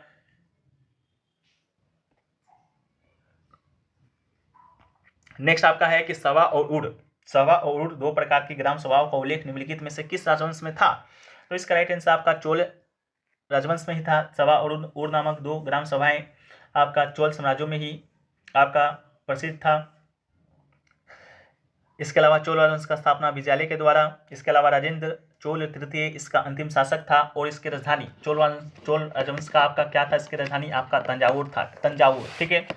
नेक्स्ट आपका है कि चोल काल के दौरान ब्रह्मदेव प्रकार की भूमि के रूप में जाना जाता था। तो ब्रह्मदेव जो भूमि के रूप में जो जाना जाता वो आपके ब्राह्मणों को उपहार में दी गई भूमि, ठीक है। अगर कोई भूमि ब्राह्मणों को उपहार में दे दी गई है तो उसे ब्रह्मदेव के नाम से जाना जाता था चोल काल के दौरान, तो इसका राइट आंसर हो जाएगा। इसके अलावा बेलन वगाई जो भूमि था बेलन वगाई वो आपका गैर ब्राह्मणों को दिया गया भूमि है। नेक्स्ट क्वेश्चन है कि तमिलनाडु में ऐरावतेश्वर मंदिर का निर्माण किसने कराया था? तो तमिलनाडु में जो ऐरावतेश्वर जो मंदिर है उसका निर्माण आपका राजा चोल द्वितीय के द्वारा कराया गया था, तो इसका राइट आंसर है जो ऐरावतेश्वर जो मंदिर है वो आपके भगवान शिव को समर्पित है। इसके अलावा तंजावुर में जो विदेश्वर मंदिर है इसका निर्माण राजा चोल प्रथम के द्वारा, लेकिन ऐरावतेश्वर मंदिर का निर्माण राजा चोल द्वितीय के द्वारा कराया गया है। नेक्स्ट आपका है कि चोल समाज में वेट्टी जो शब्द है किससे संबंधित है? तो चोल समाज में जो वेट्टी वो आपका जबरन श्रम से संबंधित था, तो इसका राइट आंसर आपका जबरन श्रम होगा। नेक्स्ट आपका है सबसे शक्तिशाली चोल शासक माने जाने वाले राजा प्रथम डैश में राजा बने थे? तो राजा जो प्रथम में आपका 985 ईस्वी में शासक बना था, तो इसका राइट आंसर 985 इसका राइट आंसर हो जाएगा। चोल समाज के अंत शासक हुए जैसा कि विजयालय हो गया, राजेंद्र प्रथम हो गया, इसके अलावा आपका राजेंद्र तृतीय हो गया, राजेंद्र प्रथम हो गया। नेक्स्ट क्वेश्चन है कि निम्नलिखित में से कौन सा शहर कावेरी डेल्टा में शासक विजयालय के द्वारा बनवाया गया था, तो तंजावुर इसका राइट आंसर है। तंजावुर ही आपका इसका राजधानी हुआ करता था चोल समाज का। इसके अलावा नेक्स्ट क्वेश्चन है कि गजनी का सुल्तान महमूद किस चोल शासक के समकालीन था, तो गजनी का जो सुल्तान था महमूद चोल वो आपका राजेंद्र प्रथम का समकालीन था, तो इसका राइट आंसर आपका राजेंद्र प्रथम होगा। अगला है कि 11 शताब्दी के आरंभ में राजा राजेंद्र प्रथम ने एक शिव मंदिर का निर्माण कराया था। इसने जब्त सूर्य पट्टिका दिया था, तो जो सॉरी एक मिनट रुक जाइए। क्वेश्चन आपका है कि 11वीं शताब्दी के आरंभ में चोल राजा राजेंद्र प्रथम ने एक शिव मंदिर का निर्माण किया और इसे डैश ने जब्त सूर्य पट्टिका से भर दिया, तो चालुक्यों ने, तो इसका राइट आंसर आपका चालुक्य हो जाएगा। नेक्स्ट क्वेश्चन है कि राष्ट्रकूट और चोल राजवंश के कुछ महत्वपूर्ण प्रशासनिक पद अनुवांशिक बन गए थे, तो आपका नगर सृष्टि पद का क्या अर्थ था, तो नगर सृष्टि पद का अर्थ था शहरों का व्यापारी। ठीक है, शहरों का व्यापारी इसका राइट आंसर है। अगला है कि निम्नलिखित में से कौन उरेरू के चोलों को प्राचीन मुखिया परिवार से संबंधित था, जिसने 9वीं सदी के मध्य में मुट्रियार को हराकर कावेरी डेल्टा पर कब्जा जमाया, तो इसका राइट आंसर आपका विजयालय। ठीक है, इसका राइट आंसर आपका विजयालय ही राइट आंसर है। अगला है कि राजा प्रथम और राजेंद्र प्रथम वंश से संबंधित है, तो राजा प्रथम राजेंद्र प्रथम आपका चोल राजवंश से संबंधित है, तो इसका राइट आंसर चोल होगा। अगला है कि निम्नलिखित में से किस चोल शासक ने निशुभ सुदनी देवी का एक मंदिर बनवाया था, तो विजयालय ने ही बनवाया था, तो इसको भी याद रखिएगा। अगला है कि निम्नलिखित में से कौन सा नगर चोल वंश के शासन के दौरान मंदिर नगर के रूप में विकसित हुआ, तो इसका राइट आंसर आपका भील स्वामिन इसका राइट आंसर है। नेक्स्ट आपका है कि शासक विजयालय के उत्तराधिकारियों के द्वारा दक्षिण और उत्तर में निम्नलिखित में से किससे संबंधित क्षेत्रों को चोल राज्य का हिस्सा बना लिया गया, तो पांड्य और पल्लव इसका राइट आंसर है। अगला है कि किस राजवंश की कांस्य मूर्ति लुप्त मोम तकनीक का उपयोग करके बनाई जाती थी, तो इसका राइट आंसर चोल कांस्य मूर्तियों का निर्माण राइट आंसर है। अगला है कि पुहार कावेरीपट्टनम निम्नलिखित में से किस राजवंश का पतन था, तो इसका राइट आंसर आपका चोल हो जाएगा, पतन यानी कि बंदरगाह। नेक्स्ट आपका है कि राजेंद्र प्रथम निम्नलिखित में से किस चोल शासक का पुत्र था, तो जो राजेंद्र प्रथम है वो आपका राजा राज प्रथम का ही आपका पुत्र था, तो इसका राइट आंसर राजा राज प्रथम इसका राइट आंसर है। अगला है कि तंजावुर में बृहदेश्वर मंदिर में भारत के सबसे बड़े मंदिरों में से एक है, दौरान द्रविड़ वास्तुकला का उदाहरण है, तो इसे चोल शासक राजा प्रथम के द्वारा ही तंजावुर में बृहदेश्वर मंदिर का निर्माण है जो कि कराया गया था। इसे राजराजेश्वर मंदिर के नाम से भी जाना जाता है। नेक्स्ट आपका है कि मृच्छकटिकम नाटक निम्नलिखित में से किसने लिखा है, तो आपका जो मृच्छकटिका है ये जो पुस्तक है आपका शूद्रक के द्वारा लिखा गया है, तो आपका राइट आंसर शूद्रक हो जाएगा। इसके अलावा नेक्स्ट आपका है कि पाणिनि के द्वारा अष्टाध्यायी जो पुस्तक लिखा गया है वो कौन सी भाषा में लिखा गया है, तो आपका संस्कृत व्याकरण पुस्तक है, संस्कृत भाषा में लिखा गया है, संस्कृत व्याकरण पर आधारित पुस्तक है। नेक्स्ट आपका है निम्नलिखित में से किसने इंडिका लिखी है जिसने मौर्य वंश के शासन के समय भारत का वर्णन किया है, तो ये आपका विविध का प्रश्न है, तो हम लोग जल्दी जल्दी से देख लेते हैं। तो मेगास्थनीज के द्वारा ही इंडिका पुस्तक लिखा गया है, पहले भी हमने आपको बताया है। अगला है कौटिल्य के सप्तांग सिद्धांत में अमात्य निम्नलिखित में से किसे दर्शाता है, तो अमात्य का मतलब होता है मंत्री या अधिकारी। ठीक है, कौटिल्य यानी कि चाणक्य का सप्तांग सिद्धांत था, ये 7 अंगों और तत्वों को दर्शाता है। इनमें शामिल था स्वामी जो कि शासक, अमात्य यानी मंत्री, जनपद यानी व्यक्ति और क्षेत्र, दुर्ग यानी किलेबंदी, कोष मतलब राजकोष, दंड मतलब सेना, मित्र मतलब संधि। ठीक है, नेक्स्ट क्वेश्चन आपका है वह है कि निम्नलिखित में से कौन सबसे प्रसिद्ध शक शासक था जिसने काठियावाड़ में सुदर्शन झील का जीर्णोद्धार कराया था, तो सुदर्शन झील का जो जीर्णोद्धार है आपका रुद्रदामन के द्वारा कराया गया था, तो राइट आंसर आपका रुद्रदामन होगा। नेक्स्ट आपका है शुंगवंश का अंतिम राजा कौन है, शुंगवंश का अंतिम राजा आपका देवहूति है। अगला है कि प्रसिद्ध कवि नाटक का राजशेखर निम्नलिखित में से किससे प्रतिहार राजा के दरबार में दरबारी कवि था, तो महेंद्रपाल इसका राइट आंसर है। अगला है कि ब्राह्मणों को भूमि दान करने वाला सर्वप्रथम कौन था, तो ब्राह्मणों को भूमि दान करने वाला जो प्रथम राजवंश था वो आपका सातवाहन राजवंश था, तो इसका राइट आंसर आपका सातवाहन हो जाएगा। ठीक है, सातवाहन होगा। सातवाहन जो राजवंश था ये आपका सातवाहन जो आपका राजवंश था ये आपकी इसकी स्थापना सिमुक के द्वारा कराया गया था, सिमुक के द्वारा कराया गया था, याद रखिएगा। अगला है खजुराहो के मंदिर किस राजवंश के द्वारा बनाए गए थे, तो खजुराहो का जो मंदिर है आपका चंदेल राजवंश के द्वारा बनाया गया था, तो इसका राइट आंसर आपका चंदेल राजवंश हो जाएगा। चंदेल राजवंश की बात करते हैं तो ये आपका राजपूत वंश था, राजपूत वंश था। इस वंश का संस्थापक था ननुक इसका संस्थापक था। ठीक है, चंदेल राजवंश का। अगला है महाबलीपुरम स्मारक स्थापत्य कला शैली में बनाया गया था। तो महाबलीपुरम जो स्मारक है वो आपका पल्लव ने बनवाया था, पल्लव राजवंश ने बनाया था, तो इसका राइट आंसर पल्लव होगा। अगला है निम्नलिखित में से किस पल्लव शासक के शासनकाल में ह्वेनसांग ने पल्लवों की राजधानी कांची का भ्रमण किया था? तो नरसिंह वर्मन प्रथम के शासनकाल के दौरान जो ह्वेनसांग आपका आया था, जो चीनी यात्री था, उसने आपका पल्लव की राजधानी कांची का भ्रमण है जो कि आपका किया था। नेक्स्ट आपका है सातवाहन का सबसे महत्वपूर्ण शासक। सातवाहन वंश का सबसे महत्वपूर्ण शासक आपका गौतमीपुत्र सातकर्णी है। इसका राइट आंसर है ये राइट आंसर है। जैसा कि सातवाहन साम्राज्य की बात करते हैं तो आपका दक्षिण में दक्कन में इसका उदय होता है, सिमुक के द्वारा इसका स्थापना कराया जाता है। गौतमपुत्र सातकर्णी इसका सबसे महत्वपूर्ण शासक होता है। अगला है संगम राज्य पांड्य की राजधानी क्या थी? तो संगम जो राज्य है और उसमें जो पांड्य की राजधानी था आपका मदुरै था, तो इसका राइट आंसर मदुरै होगा। अगला है रामपुरवा बेल के बारे में है कि रामपुरवा जो बेल है जो कि बिहार के रामपुरवा में पाए गए एक मौर्य स्तंभ का हिस्सा है, जो कि अब कहाँ रखा गया है? तो इसे रखा गया है राष्ट्रपति भवन में। ये आपका प्रश्न आपका MTS 9/5/2023 को जो एग्जाम हुआ था इवनिंग शिफ्ट में उसमें ही पूछा गया था। अगला है निम्नलिखित में से अंतिम पल्लव कौन था? तो अंतिम पल्लव कौन था? तो अपराजित वर्मन पल्लव जो कि आपका अंतिम पल्लव था। ठीक है, अंतिम पल्लव शासक था अपराजित वर्मन। ठीक है, इसके अलावा जो पल्लव राजवंश था इसका स्थापना सिंह विष्णु के द्वारा कराया गया था। अगला है निम्नलिखित में से कौन भारत का एक शक शासक था? तो रुद्रदामन इसका आपका राइट आंसर है। रुद्रदामन इसका राइट आंसर है।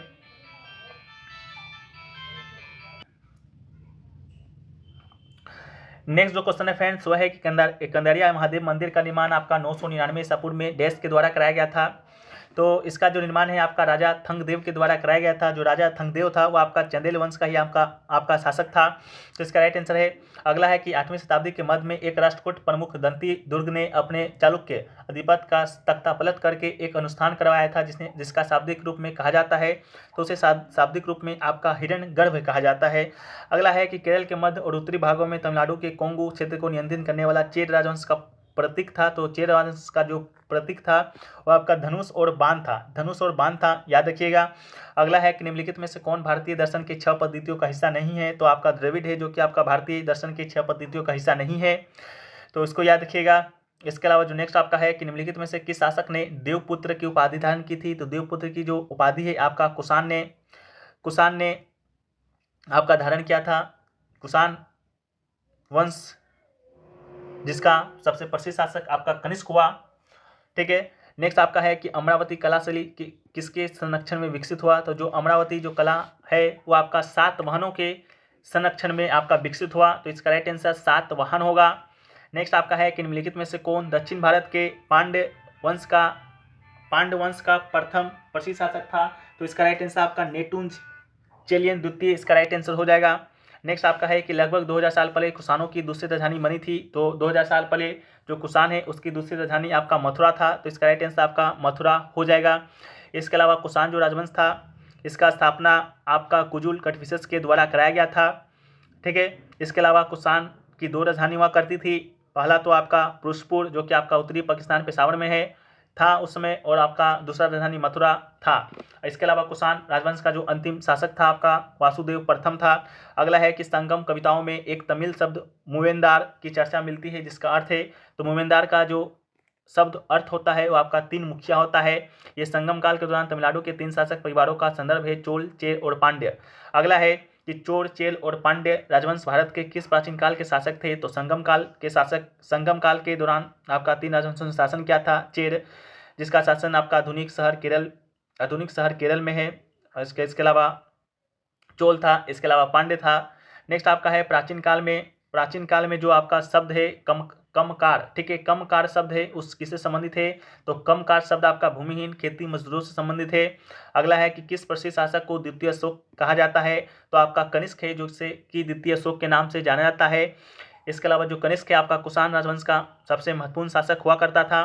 नेक्स्ट आपका है निम्न में से पल्लवों की राजधानी कौन सी थी? तो पल्लव की राजधानी आपका कांचीपुरम हुआ करती थी, तो इसका राइट आंसर आपका कांचीपुरम होगा। पल्लव जिसका आपका स्थापना सिंह विष्णु के द्वारा किया गया था। इसका जो साम्राज्य है भारत के दक्षिण भाग में मुख्य रूप से तमिलनाडु राज्य तक फैला हुआ था। महेंद्र वर्मन प्रथम, नरसिंह वर्मन प्रथम पल्लव वंश का सबसे महत्वपूर्ण शासक था। अगला है निम्नलिखित में से पांड्यों की राजधानी कौन सी थी? तो पांड्यों की राजधानी आपका मदुरै थी, तो इसका राइट आंसर आपका मदुरै हो जाएगा। पांड्य वंश की बात करते हैं तो दक्षिण भारत का एक प्राचीन तमिल राजवंश था। प्रसिद्ध शासक की बात करते हैं तो मारवर्मन राजसिम्हा प्रथम। इसके अलावा दक्षिण भारत में पांड्य राजवंश की नींव 13वीं शताब्दी के प्रारंभ में मारवर्मन सुंदर प्रथम के द्वारा रखा गया था। इसको भी याद रखिएगा। नेक्स्ट आपका है कि निम्नलिखित में से कौन सा कथन संगम साहित्य के संदर्भ में सही है? ठीक है, संगम साहित्य के संदर्भ में आपको सही कथन बताना है। पहला कथन है कि इन ग्रंथों को कवियों के सम्मेलन में रचा और संकलित किया गया है। इसके अलावा दूसरा है कि संगम साहित्य को मदुरै शहर में आयोजित किए गए कवियों के सम्मेलन में संकलित किया गया था। तो इसका जो आपका राइट आंसर है आपको बताना है कि कौन सही है। तो इसमें से जो दोनों कथन दिया गया है, दोनों कथन ही आपका सही है। अगला है कि निम्नलिखित में से किसने अपने परंपरागत पेशे को छोड़कर शस्त्र को अपना लिया और कर्नाटक में अपना राज्य सफलतापूर्वक स्थापित किया? तो इसका राइट आंसर कदम मयूर शर्मन इसका राइट आंसर है। कदम मयूर शर्मन एक आपका ब्राह्मण हुआ करता था। नेक्स्ट क्वेश्चन आपका है कि निम्नलिखित में से कौन सा कथन शक वंश के संदर्भ में सही है? शक वंश के संदर्भ में बताना है। तो पहला कथन है कि शकों के कुछ राज्य लगभग 500 वर्ष तक चले थे, तो ये कथन आपका सही है, चले ही थे। नेक्स्ट आपका है कि लगभग 2200 वर्ष पहले शकों के बाद कुषाण वंश स्थापित हुआ था, तो ये कथन आपका गलत है। शकों के बाद आपका कुषाण वंश का स्थापना है जो कि आपका नहीं हुआ था। ठीक है, नेक्स्ट आपका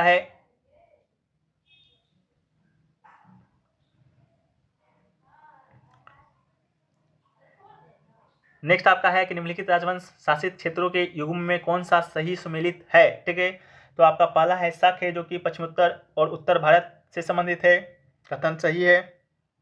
अगला है वाकाटक के बारे में है जो कि मध्य और पश्चिम भारत से है, तो ये भी कथन आपका बिल्कुल सही है।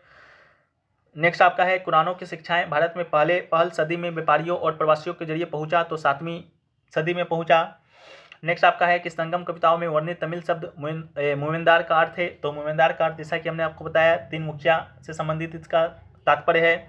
अगला है रवि कीर्ति निम्नलिखित में से किस राजवंश के शासक के दरबारी कवि था? तो रवि कीर्ति की बात करते हैं तो ये आपका चालुक्य वंश के दरबार में रहा करता था रवि कीर्ति, तो इसका राइट आंसर आपका रवि कीर्ति आपका चालुक्य वंश इसका राइट आंसर है। चालुक्य वंश के बारे में बात करते हैं तो इसकी राजधानी वातापी हुआ करता था, और जो रवि कीर्ति है वो आपका पुलकेशिन द्वितीय के शासनकाल के दौरान आपका उसका दरबारी कवि था।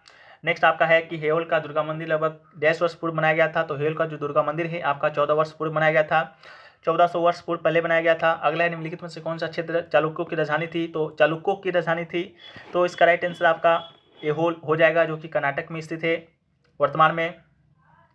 नेक्स्ट आपका है कि वृहन संहिता के अनुसार सेंट, माउथ, परफ्यूम और बाथ पाउडर बनाने की प्रक्रिया को क्या कहते हैं? तो इसे गंध युक्ति कहा जाता है। नेक्स्ट आपका है कि निम्नलिखित में से कौन पुराणों महाभारत दोनों का संकलन करने वाला माने जाते हैं? तो ऋषि व्यास इसका राइट आंसर है। अगला है कि पल्लवों के शिलालेखों में निम्नलिखित में से किसे व्यापारियों के संगठन के रूप में जाना जाता है? तो नंगरम इसका राइट आंसर आपका हो जाएगा।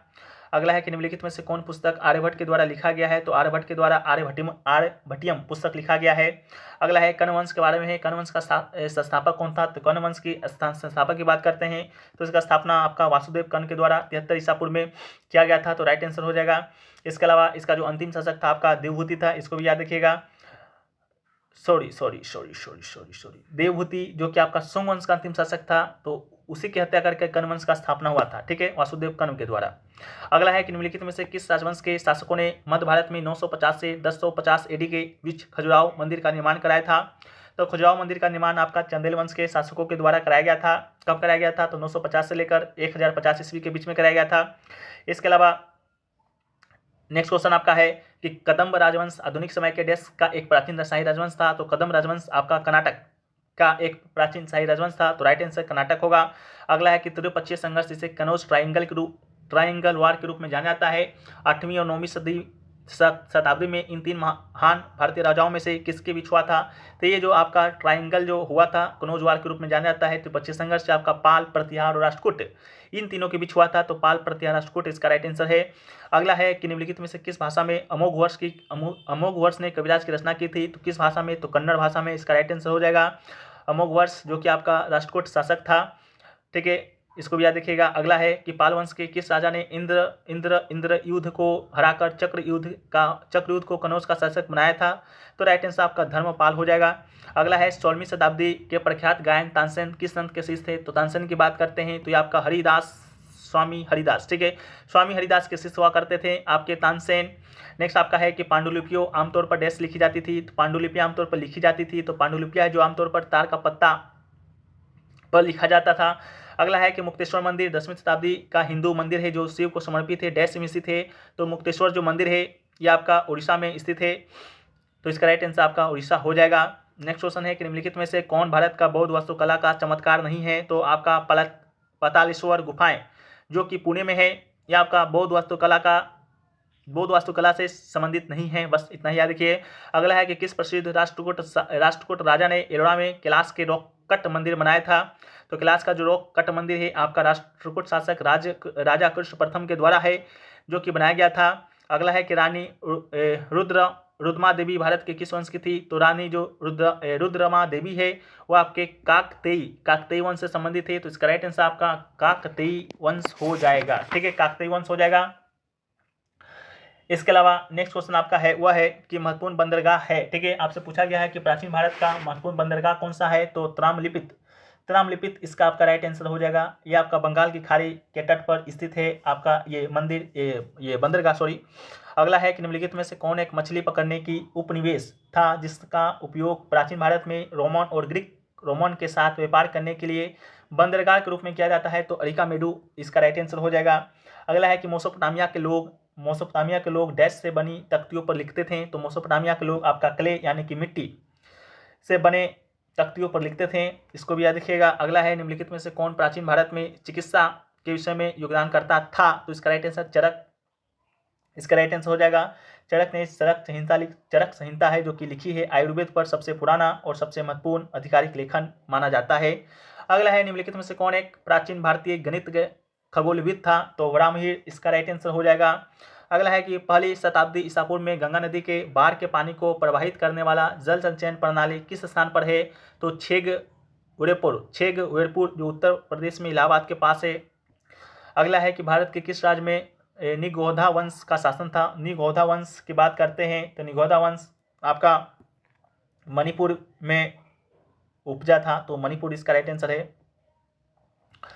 अगला है एलिफेंटा की गुफाएं मुख्यतः निम्नलिखित में से किस देवता को समर्पित है? तो एलिफेंटा की गुफाएं मुख्यतः आपका भगवान शिव को समर्पित है, तो राइट आंसर भगवान शिव होगा। अगला है निम्नलिखित मंदिर में गोपुरम कहाँ मिलेगा? तो गोपुरम आपका शिव मंदिर चिदंबरम में मिलेगा। गोपुरम की बात करते हैं तो गोपुरम जो कि आपका गोपुर का एक स्मारकीय मीनार है जो कि आमतौर पर किसी मंदिर के प्रवेश द्वार पर विशेष रूप से दक्षिण भारत में अलंकृत होता है, ठीक है, इसको भी याद रखिएगा। अगला है उड़ीसा का सूर्य मंदिर निम्नलिखित में से किसके द्वारा बनाया गया था? तो उड़ीसा का जो सूर्य मंदिर है यह आपका नरसिंह देव प्रथम के द्वारा है जो कि बनवाया गया है, तो राइट आंसर है। अगला है कि निम्नलिखित में से कौन कृष्णदेव राय द्वारा लिखित राज शिल्प का एक कृति है? तो अमुक्त मालपद, जैसा कि पहले भी चर्चा किया है। अगला है कि निम्नलिखित में से किसने वैश्विक दर्शन का मूल पाठ लिखा है? तो वैश्विक दर्शन का मूल पाठ लिखा है कनाड ने, तो इसका राइट आंसर आपका कनाड होगा। अगला है कि मैनावती और गोपीचंद की कहानी निम्नलिखित में से किस साहित्य कृति का हिस्सा है? तो राइट आंसर नाथ साहित्य होगा। अगला है कि यशो विग्रह महीचंद्र और चंद्रदेव डैश वंश के पहले 3 शासक थे, तो गढ़वाल वंश के शासक हुआ करता था ये, तो राइट आंसर आपका होगा। अगला है कि निम्नलिखित में से कौन कुषाण वंश का शासक नहीं था? तो कुषाण वंश का शासक नहीं था तो नहपान जो कि ऑप्शन में दिया गया था, जो कि आपका राइट आंसर है। नहपान की बात करते हैं तो पश्चिमी क्षत्रपों का एक महत्वपूर्ण शासक था जो कि उत्तर पश्चिम भारत में इंडो सिंधीपन का वंशज था जिन्होंने पहली या दूसरी शताब्दी के दौरान शासन किया था। बाकी जो आपका कुषाण वंश से संबंधित है वशिष्ठ के, वासुदेव, इसके अलावा हुविस्क है, ये सब आपका कुषाण वंश संबंधित है। अगला है कि उस भारतीय राज्य की पहचान करें जिसे महाकाव्य काल में प्राग्ज्योतिष के रूप में जाना जाता है, तो प्राग्ज्योतिष के रूप में असम को जाना जाता है, तो राइट आंसर असम होगा। अगला है निम्नलिखित में से किस गुफा में पर्दापानी बोधिसत्व नाम की पेंटिंग मिली है? तो राइट आंसर आपका अजंता की गुफाएं, इसका राइट आंसर है। अगला है कि वर्मन वंश के भास्कर वर्मन ने डैश क्षेत्र पर शासन किया था? तो वर्मन वंश का जो आपका भास्कर वर्मन है ये आपका कामरूप जो कि वर्तमान में असम को कहा जाता है, वहाँ पर शासन क्या था। अगला है कि उदयगिरी खंडगिरी का प्रसिद्ध गुफाएं कहाँ स्थित है, तो उदयगिरी और खंडगिरी की जो प्रसिद्ध गुफाएं हैं आपका उड़ीसा में स्थित है, तो राइट आंसर आपका उड़ीसा होगा। अगला है कथा सरित सागर किसने लिखी है, तो कथा सरित जो सागर है ये आपका सोमदेव के द्वारा लिखा गया है, तो राइट आंसर सोमदेव होगा। अगला है कि कोल थुनाड या वलु ओनाड और थेक्कुमुकुर भारत के किस राज्य में प्राचीन अल्पकालिक समाज हुआ करता था, तो राइट आंसर केरल होगा। अगला है कि विक्रम युग की शुरुआत कब हुआ था, तो विक्रम युग की शुरुआत की बात करते हैं तो यह आपका 57 विक्रम संवत यानी कि 57 ईस्वी में ईसापुर में इसका शुरुआत है, जो कि माना जाता है Vikram Samvat calendar Gregorian calendar से आधी सदी पहले शुरू हुआ था और एक भारतीय कैलेंडर चक्र पर काम करता है। विक्रम संवत कैलेंडर का पहला दिन आपका गुजरात और महाराष्ट्र राज्यों में दिवाली के बाद मनाया जाता है, तो इसको याद रखिएगा। इसी के साथ आपका जो एंसेंट हिस्ट्री का जो पोर्शन था आपका समाप्त होता है। तो आशा करते हैं कि आपको ये वीडियो पसंद आ रहा है, तो वीडियो को लाइक कर चलिएगा, हो सके तो वीडियो को शेयर भी जरूर कीजिएगा। बाकी हम लोग नेक्स्ट वीडियो मिलेंगे, मध्यकालीन इतिहास से संबंधित प्रश्नों को डील करेंगे, साथ में उसके थ्योरी को भी देखते चलेंगे। तो चलिए मिलते हैं नेक्स्ट वीडियो में। PDF इसका टेलीग्राम पे मिल जाएगा, लिंक डिस्क्रिप्शन में दिया गया है, तो आप लोग जाकर वहाँ से ज्वाइन होकर इसका PDF जरूर ले लीजिएगा। मिलते हैं, बाय, जय हिंद, जय भारत।